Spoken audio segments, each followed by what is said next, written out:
അറിവിൻ്റെ പുതിയ ആകാശം. Vidyageetham school radio.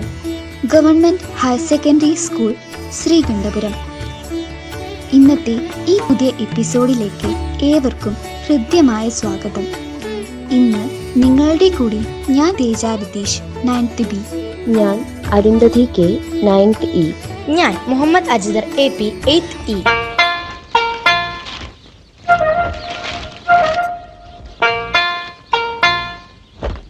കിട്ടുന്നേട്ടാ, കാമധേനുവിന്റെ ഫലം. Kamadhenu lottery results. അയ്യോ, ഞാൻ അത് മറന്നു. എന്റെ പൊന്നു സൂര്യഭഗവാനെ, ഇത്തവണയെങ്കിലും എന്റെ കാമധേനുവിന് തന്നെ അടിക്കണേ. വായിച്ചേ. ഒന്നാം സമ്മാനം 10 lakhs ആൻഡ് അംബാസിഡർ കാറും.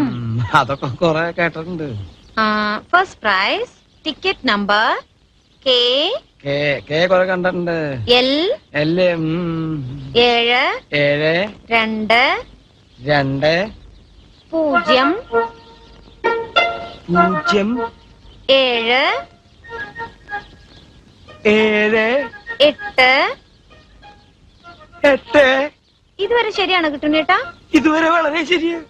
4 3 3 1 1 എന്താ പറഞ്ഞേ? 1. 1 ആ, അടിച്ചു മോളെ.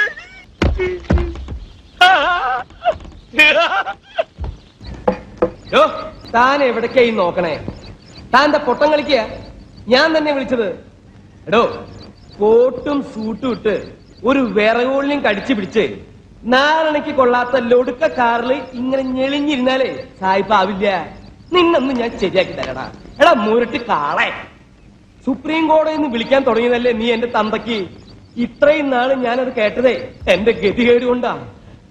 ഏത് പേട്ടയ്ക്കും കാശുണ്ടായ ഏത് പാവപ്പെട്ടവന് തന്തയ്ക്ക് വിളിക്കാം. 35 കൊല്ലം താൻ എന്നെ തെറി വിളിച്ചില്ലേ? ആ തെറിയൊക്കെ ഞാനിപ്പൊ തന്നെ വിളിച്ചിരിക്കണു. എന്ത് അടിച്ച് നിന്റെ മൂന്തയുടെ ഷേപ്പ് ഞാൻ മാറ്റും. താൻ എന്താ വിചാരിച്ചേ? ജീവിതകാലം മുഴുവൻ തന്റെ ചെരുപ്പ് നോക്കി ഞാനിവിടെ കഴിയുന്നു വിചാരിച്ചോ? വേലക്കാരോട് എങ്ങനെ പെരുമാറണം എന്നുള്ളത് ഞാൻ തനിക്ക് കാണിച്ചു തരാം. കുറച്ചു വേലക്കാരെ ഞാൻ എന്റെ വീട്ടിൽ നിർത്തുന്നുണ്ട്. എന്നിട്ട് ഞാൻ തന്നെ വന്ന് വിളിച്ചു കാണിക്കാം. ഇങ്ങോട്ട് നോക്കണോ? പെട്ടേ, താനിപ്പോ വിചാരിക്കുന്നുണ്ടാവും മൂർക്കമ്പാമ്പിനെയാണല്ലോ ഈശ്വര ഞാൻ പാല് കൊടുത്ത് വളർത്തിയെന്നു. അതേടാ, മൂർക്കമ്പാമ്പിനെ തന്നെ നീ പാല് കൊടുത്ത് വളർത്തിയത്. എത്ര പേരെ താൻ ഈ തൂക്കി കൊല്ലാൻ വിരിച്ചിട്ടുണ്ട്. അതിന്റെ പാപമൊക്കെ അനുഭവിക്കാണ്ട് ഇവിടുന്ന് പോവാൻ പറ്റോടോ?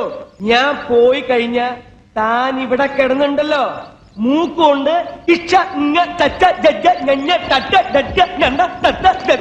വരയ്ക്കും. അത് കാണാൻ ഞാൻ എന്റെ സ്വന്തം കാറിൽ വരും. അഹങ്കാരം കൊണ്ട് പറയല്ല. നീ പോട.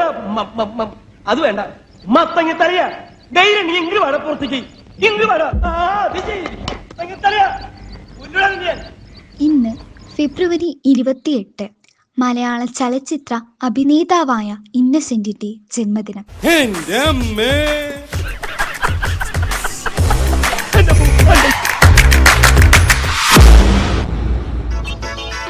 ഹാസ്യ കഥാപാത്രങ്ങളിലൂടെയാണ് അദ്ദേഹം ചലച്ചിത്ര രംഗത്ത് ശ്രദ്ധിക്കപ്പെടുന്നത്. ഇന്നസെന്റ് ഏതാണ്ട് 750-ലധികം സിനിമകളിൽ വേഷമിട്ടിട്ടുണ്ട്. കുക്കിത്തല വറീദിന്റെയും മർഗലീത്തയുടെയും മകനായി 1948 ഫെബ്രുവരി 28 ഇരിങ്ങാലക്കുടയിലാണ് ഇന്നസെന്റ് ജനിച്ചത്.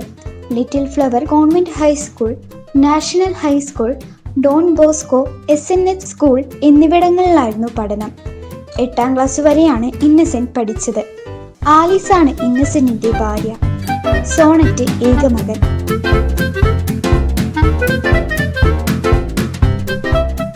സിനിമയിലെ തുടക്കകാലത്ത് തന്നെ ഡേവിഡ് കാച്ചപ്പള്ളിയുമായി ചേർന്ന് ശത്രു കമ്പെയിൻസ് എന്ന നിർമ്മാണ കമ്പനി ആരംഭിച്ചു. ശത്രു കമ്പെയിൻസ് ബാനറിൽ ഇളക്കങ്ങൾ, വിട പറയും മുൻപേ, ഓർമ്മയ്ക്കായി, ലേഖയുടെ മരണം, ഒരു ഫ്ലാഷ് ബാക്ക്, ഒരു കഥ, ഒരു നുണക്കഥ തുടങ്ങിയ ചിത്രങ്ങൾ നിർമ്മിച്ചു. നിർമ്മാണ കമ്പനി സാമ്പത്തിക ബാധ്യത നേരിട്ടതോടെ ഇന്നസെന്റ് ആ ശ്രമം ഉപേക്ഷിച്ച് വീണ്ടും അഭിനയത്തിലേക്ക് തിരിഞ്ഞു. ഇടക്കാലത്ത് ഇടതുപക്ഷ പാർട്ടിയായ RSPയുടെ തൃശൂർ ജില്ലാ സെക്രട്ടറിയും 1979 മുതൽ 1983 വരെ ഇരിങ്ങാലക്കുട മുനിസിപ്പൽ കൗൺസിലറായും പ്രവർത്തിച്ചു.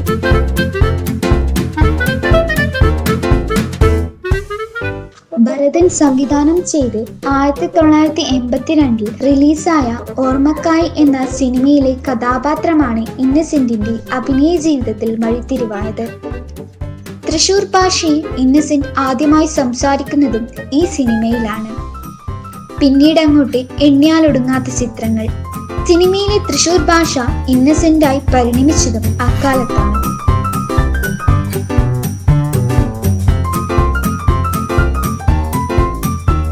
മലയാള സിനിമകളിൽ ഇന്നസെന്റ്, KPSC ലളിത എന്നിവർ ജനപ്രിയ ജോഡികളുമായി.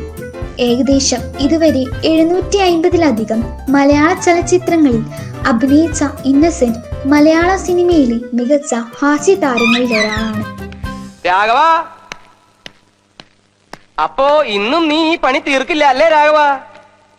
ഇവിടെ എന്താ വല്ല കല്യാണം മറ്റോ നടക്കാൻ പോവാണോ ഇത്രയ്ക്ക് അങ്ങോട്ട് വിസ്തരിക്കാൻ? ദേ ഈ ഭിത്തിയിലൊക്കെ ആ കുമ്മായിട്ട് 4 വലി വലിച്ചേക്ക. പിന്നെ ഈ തടി സാമാനങ്ങള് അത് ഓടിച്ചൊന്നും മിനുക്കിയേക്ക. ഇത്രയല്ലേ ഞാൻ നിന്നോട് പറഞ്ഞോളൂ. അതിന് നീ ഈ കുമ്മായവും കോലും ആയിട്ട് ഇതിനകത്ത് കേറിയിട്ട് ദിവസം എത്രയായി? ഈ നാട്ടില് വെള്ളപൂശുകാര് വേറെ ഇല്ലാഞ്ഞിട്ടല്ല. മാടമ്പിള്ളി മേടയില് യക്ഷിയുണ്ട്, മാടനുണ്ട് എന്നൊക്കെ പറഞ്ഞു നടക്കണ പേടിത്തൂറികള് കാലുറപ്പിച്ച് ഇതിനകത്ത് കുത്തില്ല. നീ ധൈര്യമായിട്ട് ഇങ്ങോട്ട് വന്നു, ഞാൻ ധൈര്യമായിട്ട് നിന്നെ അങ്ങോട്ട് ഏൽപ്പിച്ചു. അതിന് നീ ഇപ്പൊ എന്നെ എങ്ങനെ മുടിപ്പിച്ചേ അടങ്ങൂന്നൊക്കെ പറഞ്ഞാൽ അത് വലിയ ബുദ്ധിമുട്ടാ. രാഘവോ, കൽക്കട്ടയിന്ന് ശാരദാമ്മയൊക്കെ ഏത് നിമിഷവും കേറി വരാം. അപ്പോഴും നീ നിന്റെ ഈ കോലുമായിട്ട് ഇവിടെ നിൽക്കാൻ തന്നെയാണോ ഭാവം? ദേ ഒരു കാര്യം ഞാൻ പറഞ്ഞേക്കാം, ഇന്ന് തീർന്നേടത്തോളം പണി തീർന്നാ മതി, നിർത്തിയേക്ക. ഇനി നീ ഇതും പറഞ്ഞ് ഇതിനകത്ത് ചുറ്റിത്തിരിയണ്ട. ദേ ഞാൻ കൂലി തരില്ല. രാഘവോ, ഞാൻ ഈ പറയണതൊന്നും നീ കേൾക്കണില്ലേ? ഇവൻ എവിടെ പോയി കിടക്കുക? ഒളിച്ചിരുന്ന പെയിന്റ് അടിക്കണേ. രാഘവോ, രാഘവോ, രാജപ്പോ, ഗോപാലകൃഷ്ണ, അയ്യോ!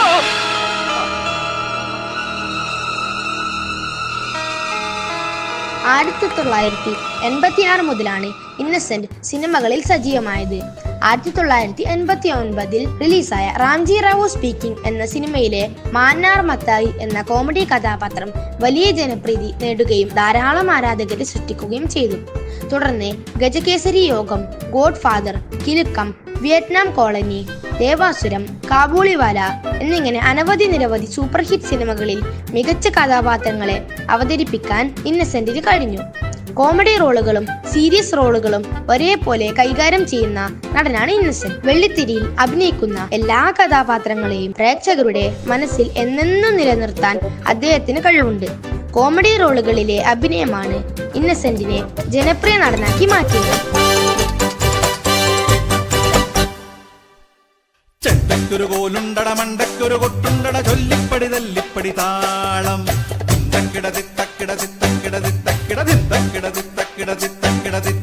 കട്ടിനൊരു മുട്ടുണ്ടുടി വെട്ടിനൊരു തടയുണ്ടത് ചൊല്ലിപ്പടി തല്ലിപ്പടി പാടം തിത്തക്കിട തിത്തക്കിട തിത്തക്കിട തിത്തക്കിട തിത്തക്കിട തിത്തക്കിട തിത്തക്കിട തിത്തന്നൊരു കൊച്ച് കൊച്ചന്നൊരു ചക്ക് ചക്കേലിന് ചക്രം തിരി ചട്ടപ്പടിയേ ആനയ്ക്കൊരു കൂന് കൂനയ്ക്കൊരു വാല് വാലെപ്പിടി കൊമ്പെപ്പിടി ആണ്ടി കളരുണ്ട അതെന്തക്കൊരു കോലുണ്ടട മണ്ടക്കൊരു കൊട്ടുണ്ടട ചൊല്ലിപ്പടി തല്ലിപ്പടി താളം തിത്തക്കിട തിത്തക്കിട തിത്തക്കിട തിത്തക്കിട തിത്തക്കിട തിത്തക്കിട തിത്തക്കിട തിത്താ കട്ടിനൊരു മുട്ടുണ്ടുടി വെട്ടിനൊരു തടയുണ്ടത് ചൊല്ലിപ്പടി തല്ലിപ്പടി പാടം തിത്തക്കിട തിത്തക്കിട ഇടതുപക്ഷ ആശയങ്ങളോട് എന്നും അനുഭവം പുലർത്തിയ ഇന്നസെന്റ് 2014 16-ാം ലോക്സഭാ തെരഞ്ഞെടുപ്പിൽ മാർക്സിസ്റ്റ് പാർട്ടിയുടെ സ്വതന്ത്ര സ്ഥാനാർത്ഥിയായി ചാലക്കുടി മണ്ഡലത്തിൽ നിന്ന് വിജയിച്ചു. കോൺഗ്രസ് നേതാവായിരുന്ന PC ചാക്കോയെ പരാജയപ്പെടുത്തി ആദ്യമായി ലോക്സഭാ അംഗമായ ഇന്നസെന്റ് 2019 ലോക്സഭാ തിരഞ്ഞെടുപ്പിൽ ചാലക്കുടിയിൽ നിന്ന് വീണ്ടും മത്സരിച്ചെങ്കിലും പരാജയപ്പെട്ടു.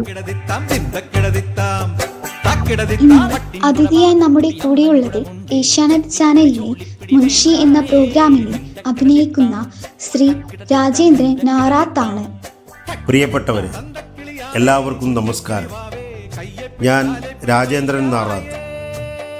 കഴിഞ്ഞ 19 വർഷക്കാലമായി ഏഷ്യാനെറ്റ് മുൻഷിയിലെ കലാകാരനാണ്. കഴിഞ്ഞ 15 വർഷം ഹാജിയാരായും അതിനുശേഷം ഇപ്പോൾ സായിബായിട്ടും അഭിനയിച്ചു കൊണ്ടിരിക്കുന്നു.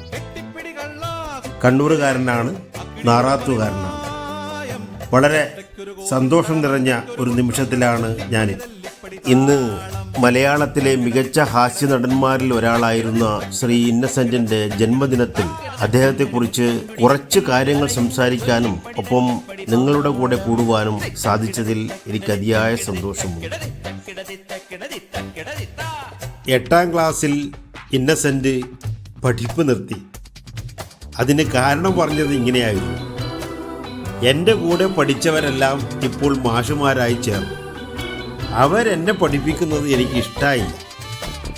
അവർ തന്നെ ചോദിക്കാൻ തുടങ്ങി, താനിവിടെ കുറേ കാലമായല്ലോ, തനിക്ക് നല്ല പ്രായമുണ്ടല്ലോ എന്ന്. അതോടെ പഠിപ്പിന് സുല്ലിട്ടു. ISRO ചെയർമാനായിരുന്ന എസ് രാധാകൃഷ്ണനും അദ്ദേഹത്തിൻ്റെ സഹോദരൻ ശിവദാസനും ഡോക്ടർ VP ഗംഗാധരനുമെല്ലാം ഇന്നസെന്റിന്റെ സഹപാഠികളായിരുന്നു. തന്നെപ്പോലെ ഇരുന്ന് പഠിക്കാനുള്ള കഴിവ് അവർക്കുണ്ടായിരുന്നില്ല എന്നതായിരുന്നു ഇന്നസെന്റിന്റെ ഭാഷ്യം. സ്കൂൾ കാലം മുതൽ തന്നെ പൊതുപ്രവർത്തനത്തിൽ തുടക്കം കുറിച്ചിരുന്നു ഇന്നസെന്റ്. പഠിക്കുമ്പോൾ ക്ലാസ് ലീഡറായിരുന്നു. പിന്നീട് മുനിസിപ്പൽ കൗൺസിലറായി. യുവാവായി വിലസുമ്പോഴും വഴിയോര വർത്തമാനങ്ങൾക്കിടയിൽ തമാശകൾ പറയുമ്പോൾ ആളുകൾ ചിരിക്കുകയും അതിനിടയിൽ ആളാവുന്നതുമൊക്കെ പതിവായി. വോളിബോൾ കോച്ചായി, നടനായി, നിർമ്മാതാവായി, MP ആയി, ജീവിതത്തിലും സിനിമയിലും പല പല വേഷങ്ങൾ അണിഞ്ഞു ഇന്നസെന്റ്. പഠനം അവസാനിപ്പിച്ച് പല ബിസിനസ്സുകളും ചെയ്ത് ഭാഗ്യം പരീക്ഷിച്ചിട്ടുണ്ട്. പക്ഷേ അതിലൊന്നും ഗുണം പിടിച്ചില്ലെന്ന് പറയുമായിരുന്നു അദ്ദേഹം. നാട്ടിൽ ചില്ലറ നാടകങ്ങൾ ചെയ്താണ് അഭിനയം പരീക്ഷിക്കുന്നത്. സംവിധായകൻ മോഹൻ മുഖേനയാണ് സിനിമാ രംഗത്ത് വരുന്നത്. നൃത്തശാലയായിരുന്നു ആദ്യ സിനിമ. അന്നത്തെ കാലത്ത് ഒട്ടുമിക്ക ഷൂട്ടിങ്ങുകളും നടക്കുന്നത് മദ്രാസിലാണ്. സിനിമാക്കാരുടെ സ്വപ്നഭൂമി. ട്രെയിനിൽ കയറാനുള്ള കാശ് സംഘടിപ്പിച്ച് യാത്ര തിരിക്കും. ഏതെങ്കിലും സിനിമയിൽ ചെറിയ വേഷമുണ്ടോ എന്ന് നോക്കി അലഞ്ഞു തിരിക്കും. ഭാഗ്യം കൊണ്ട് എന്തേലും ഒന്ന് ഒത്തുകിട്ടും. നടനെന്ന നിലയിൽ ജാടയിട്ട് നാട്ടുകാരുടെ മുന്നിലൂടെ നടക്കുമ്പോൾ അവർ ചോദിക്കും, അടുത്ത പടം എന്നാണെന്ന്. അങ്ങനെ ഒന്നിനെക്കുറിച്ച് നിശ്ചയമില്ലാത്തതിനാൽ ചമ്മിയ ചിരിയായിരിക്കും മറുപടി. ആ ചിരി നിങ്ങൾ ഓർക്കുന്നുണ്ടാവുമല്ലേ? അഭിനയിച്ച ചിത്രങ്ങൾ നാട്ടിൽ റിലീസ് ചെയ്യുമ്പോൾ തിയേറ്ററിൽ ചെന്നിരുന്ന് ഇന്നസെന്റ് നാട്ടുകാർക്കൊപ്പം പടം കാണും. സിനിമയിൽ തന്നെ കാണുമ്പോൾ തൊട്ടടുത്തുള്ള ആളുകളെ നോക്കും, അവർ തിരിച്ചറിഞ്ഞോ എന്നറിയാൻ. എന്നാൽ ആരും മൈൻഡ് ചെയ്യാറില്ല എന്നതായിരുന്നു വാസ്തവം. ക്യാൻസർ വന്നാൽ തളർന്നു പോകാത്തവരാരുമില്ല. എന്നാൽ ക്യാൻസർ വാർഡിലെ വിശേഷങ്ങൾ ഇന്നസെന്റ് പറയുമ്പോൾ ഭയമല്ല, പകരം ചിരിയിലൂടെ പ്രത്യാശ ജനിക്കും. അതാണ് ഇന്നസെന്റ്. അതായിരുന്നു ഇന്നസെന്റ്. ഏത് പ്രതിസന്ധിയിലും ഹ്യൂമറാണ് അദ്ദേഹത്തിൻ്റെ മറുമതി. 2013 ഇന്നസെന്റിന് ക്യാൻസർ സ്ഥിരീകരിക്കുന്നത്. സെന്റിമെന്റൽ മെലോഡ്രാമയൊന്നും നടപ്പില്ലെന്ന് അദ്ദേഹം ആദ്യമേ കുടുംബത്തെ പറഞ്ഞ് ബോധ്യപ്പെടുത്തുകയായിരുന്നു. ചിരിച്ച മുഖവുമായി മാത്രമേ തന്നെ കാണാവൂ എന്ന് പറഞ്ഞു.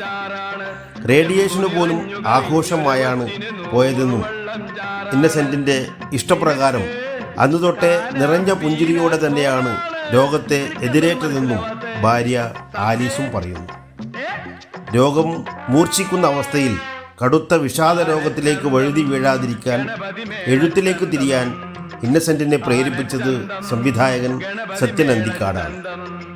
ഇന്നസെന്റ് എഴുതി മാതൃഭൂമി പ്രസിദ്ധീകരിച്ച ക്യാൻസർ വാർഡിലെ ചിരി എന്ന പുസ്തകം ഒട്ടേറെ പേർക്കാണ് പിന്നീട് പ്രചോദനമായത്.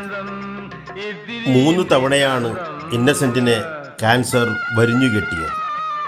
ഓരോ തവണയും അത് പൊട്ടിച്ചെറിഞ്ഞപ്പോൾ അദ്ദേഹം മനസ്സിൽ കരുതിയത് ഇങ്ങനെയായിരിക്കും: ഇതല്ല, ഇതിലും വലുത് ചാടിക്കടന്നവനാണ് ഈ KK ജോസഫ്. പ്രിയരെ, ആകെ മൊത്തം ഒന്നേ പറയാനുള്ളൂ. ഇന്നത്തെ ഈ പിറന്നാൾ ദിനത്തിൽ അദ്ദേഹം സ്വർഗത്തിലിരുന്ന് ഇതെല്ലാം കണ്ടും കേട്ടും നമ്മെ നോക്കി വളരെ ഇന്നസെൻ്റായി ചിരിക്കുന്നുണ്ട്. വിദ്യാഭ്യാസം കുറവെങ്കിലും തൻ്റെ കഠിന പ്രയത്നവും നിശ്ചയദാർഢ്യവും ഒന്നുകൊണ്ട് മാത്രം മലയാള സിനിമയിൽ തൻ്റേതായ കയ്യൊപ്പ് പതിപ്പിക്കാൻ കഴിഞ്ഞു എന്നതിലപ്പുറം ഒരു പാർലമെൻറ്റേറിയൻ എന്ന നിലയിൽ ജനാധിപത്യത്തിൻ്റെ ശ്രീകോവിലിൽ ജനങ്ങളാൽ തിരഞ്ഞെടുക്കപ്പെട്ട ഒരു MP ആയി സ്തുത്യർഹമാം വിധം സേവനമനുഷ്ഠിക്കുവാനുള്ള മഹാഭാഗ്യം ആ മഹാനുഭാവന് ലഭിച്ചു എന്നത് തികച്ചും അഭിനന്ദനാർഹമാണ്. ഈ വേളയിൽ നമുക്ക് ഒരിക്കൽ കൂടി അദ്ദേഹത്തെ ഓർമ്മിക്കാം. ഏത് പ്രതിസന്ധിയെയും വളരെ ലാഘവത്തോടെ ചിരിച്ചു നേരിടാൻ കഴിയുന്ന ആ കഴിവിനെ നമുക്ക് നമ്മുടെ ജീവിതത്തിലും പകർത്താം. എല്ലാവർക്കും നന്ദി, നമസ്കാരം.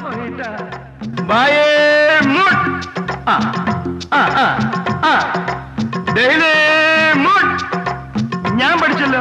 ഇനി നിനക്ക് എന്താ പ്രശ്നം? ആനച്ചന്തം ഗണപതി മേളച്ചന്തം, ആനച്ചന്തം ഗണപതി മേളച്ചന്തം, എട്ടും പൊട്ടും തിരിയാനിത്തിരി ഹിന്ദി ചന്തം. മോനെ കുറച്ച് ചോറിട്ടെ. ആയിക്കോട്ടെ. ഓ ചേട്ടാ കുറച്ച് ചോറിട്ടെ. വേണ്ട. ലേശം മോരൊഴിച്ച് കഴിക്കാനായിട്ട്. വേണ്ടെന്ന്. ഇത്തിരി തൈര് ഒഴിച്ച്. എടോ തന്നോടല്ലേ പറഞ്ഞു വേണ്ടെന്ന്. അല്ലേ കുറച്ച് ചോറിട്, തൈര് കൂട്ടി കഴിക്കാം. എടോ തന്നോട് ഞാൻ 16 പ്രാവശ്യം ചോറിട്ടെ ചോദിച്ചതല്ലേ? ചോറും തന്നെയല്ലേ ഞാൻ പറഞ്ഞത്. എനിക്ക് എപ്പോഴും ഇങ്ങനെ കുമ്പിടാൻ പറ്റില്ല. പഴയ ജിംനാസിയാ. താൻ എന്താ വേഷം കെട്ടെടുക്ക? എന്താ എന്റെ രാമൻകുട്ടി ഞാൻ 1000 പ്രാവശ്യം ചോദിച്ചതാ ചോറിട്ടെ. അവന്റെ അമ്മയുടെ വീടിന്റെ തൊട്ടടുത്ത് തന്നെ എന്റെ വീട്. എന്നിട്ട് അവൻ എന്നോട് ഇങ്ങനെ പെരുമാറണേ. ചേട്ടാ കുറച്ച് ചോറ്. തൊട്ടപ്പുറത്തെ അലേനെടുത്ത് കഴിക്കടാ.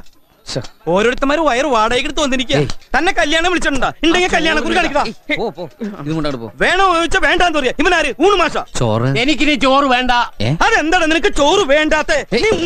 മര്യാദക്ക് നീ ചോറ് തിന്നിട്ട്. മലയാള സിനിമാ പ്രേക്ഷകർക്ക് ഒരു ആയുസ് ഓർത്തോർത്ത് പൊട്ടിച്ചിരിക്കുവാനുള്ള വക നൽകിയാണ് ഇന്നസെന്റ് എന്ന മഹാനടൻ 2023 മാർച്ച് 26 അരങ്ങൊഴിഞ്ഞത്. ഇതോടെ ഇന്നത്തെ എപ്പിസോഡ് ഇവിടെ അവസാനിക്കുകയാണ്. ശബ്ദ സംയോജനം നിർവഹണം രാജീവ് MK. കൂടുതൽ അറിവുകളും വിശേഷങ്ങളുമായി ഞങ്ങൾ വീണ്ടും എത്തും. അതുവരെ എല്ലാവർക്കും നന്ദി, നമസ്കാരം.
എവിടെ?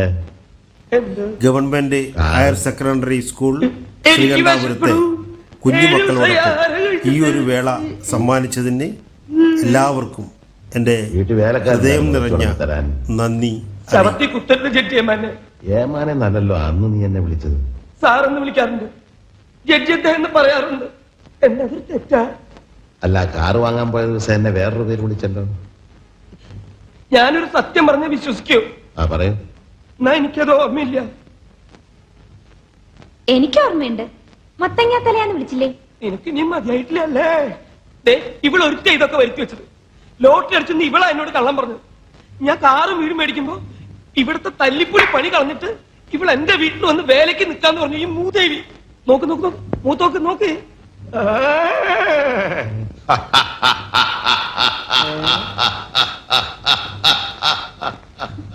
ചിരിക്കണു.